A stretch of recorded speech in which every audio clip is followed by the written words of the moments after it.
my thoughts on that are a good farm, a well-managed farm, isn't even going to allow something like that, right? A well-managed farm isn't going to allow something like that. Like, my farm, I don't allow handheld treats.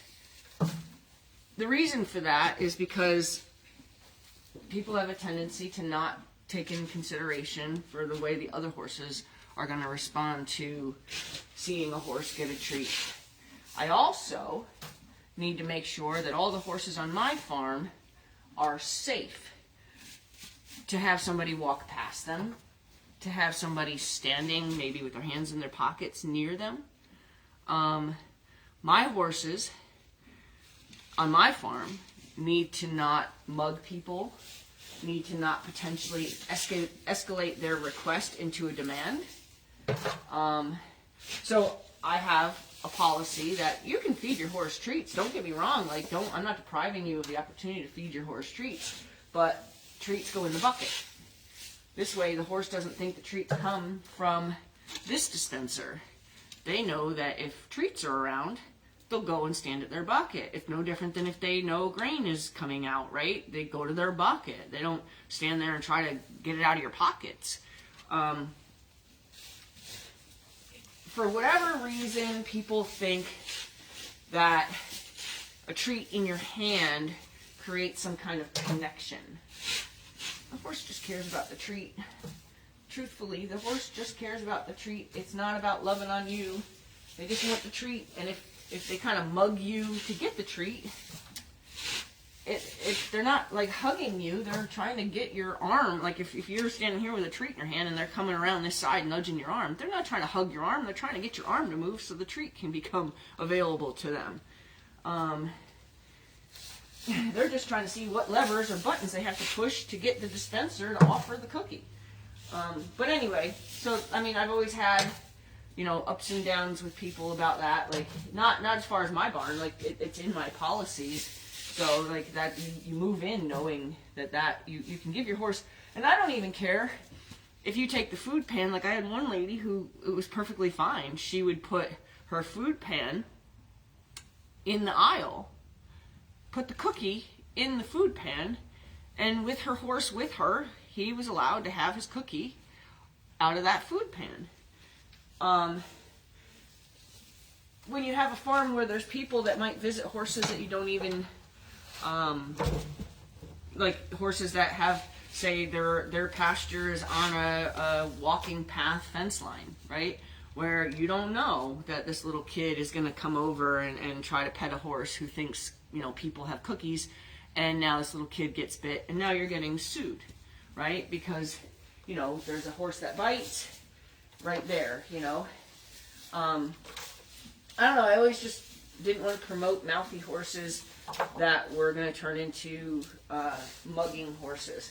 In fact, I had a vet at my farm years ago when I had a horse that needed a surgeon, and she came to the farm, which was really cool. And she was standing there watching her assistant wrap the horse's leg, and she had her back to Logan's stall bars. My stalls here are different than they were in New York. In New York, I actually had like sliding doors with bars on them, so they were completely barred in. Where here they can put their head over a gate. And she's standing there, and Logan is trying to interact with her, just politely trying to say, hey, I'm right here if you want to talk to me. And she said, oh, I'm sorry, buddy, I don't have any treats. And I said, oh, he wouldn't be looking for you to have treats. That's not, he's actually trying to interact with you. And she's like, really? And I said, yeah. I said, I don't do treats. My barn doesn't do treats on the person, right?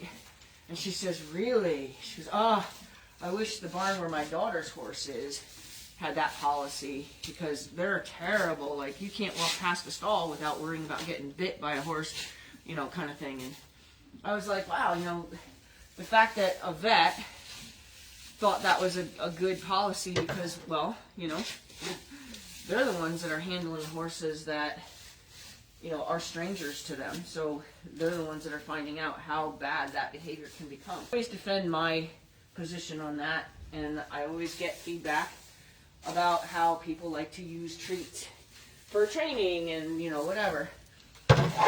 Maybe some horses handle that well. I'm telling you that my horse, Ritz, is, he loses his focus completely if treats are involved in a training session. Completely.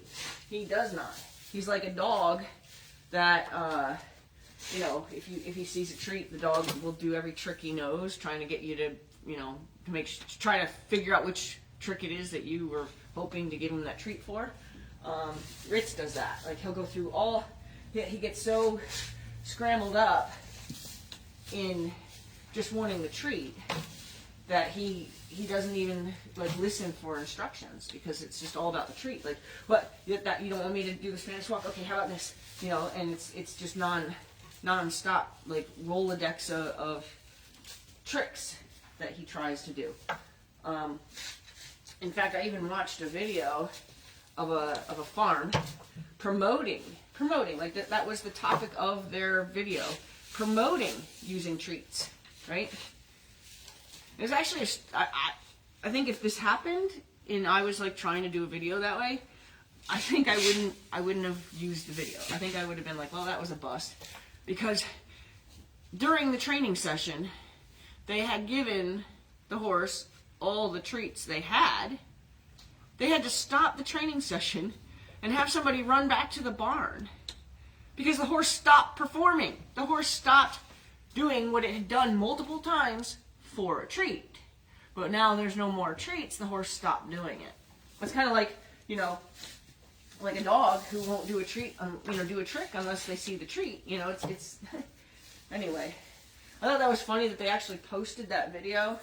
I wouldn't be able to find it if I tried, but it was years ago. I watched it and I just cracked up the whole time. I'm like, there's like a 10-minute delay right now, waiting for, you know, the little girl or young girl, not little girl, but young girl to go run back to the barn, get more treats to prove their point that horses can be trained with treats, you know, no problem. And I'm like, well, it's a very expensive training session if you have to keep running back to the barn to get more treats. And like, they went through a whole bag of treats. It wasn't even like they just had a couple treats with them. They went through like a whole bag of treats to prove this theory. I'd also watched a woman once walk out into a pasture with a bag full of cookies, and I thought for sure she was going to leave in an ambulance, because the horses not only started kind of mugging her, you know, they surrounded her, you know, like you see a pack of wolves on a downed animal, right? Like they were surrounding her, and then they were starting to fight with each other. Well, she's going to take a kick to the head or something that wasn't intended for her, because she just happened to be instigating. So she was the fuel to the fire that got started, right?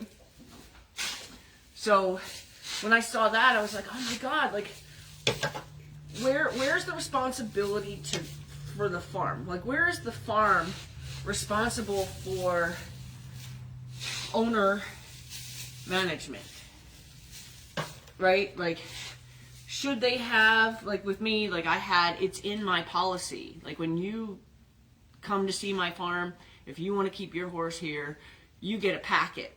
And in that packet is the policy, the barn rules, the things that you need to know about how your horse is going to be cared for, how I expect you to behave, you know, like clean up after yourself.